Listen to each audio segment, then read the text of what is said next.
কক্সবাজারের বর্তমান পরিস্থিতি এতই বাজে, আপনারা 3-4 দিনের জন্য কক্সবাজার অ্যাভয়েড করেন। এক মাসের মধ্যে কক্সবাজার যদি আপনাদের না থাকি ভাই, আপনারা যদি ভাই ব্রাদার বা মনে করেন এক মাসের মধ্যে আসবেন না, তাহলে রাস্তায় রাস্তায় আপনি বিলাসিতা কত লাগবে না।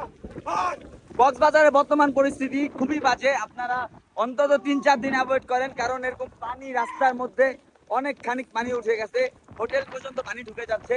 তো আপনারা পারলে 3-4 দিন কক্সবাজার অ্যাভয়েড করেন, অন্য কোনো টুরিস্ট স্পটে যান। খুবই বাজে, খুবই বাজে অবস্থা, পুরা খারাপ, রাস্তাঘাট মানে পুরা পানি উঠে গেছে।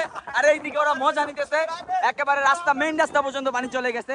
আর প্রচুর বাতাস, বিচে কোনো মানুষ নাই, এত কম মানুষ ফ্রাইডেতে আমি কখনো দেখি নাই। আর মানে অবস্থা খুবই বাজে, আপনারা পারলে 2-4 দিনের জন্য কক্সবাজার অ্যাভয়েড করেন। বলতেছিলাম যে কক্সবাজারের বর্তমান পরিস্থিতি খুবই বাজে, এখান থেকে ভেঙে গেছে, আর এখানে সব পতাকা দিয়ে দিছে একেবারে।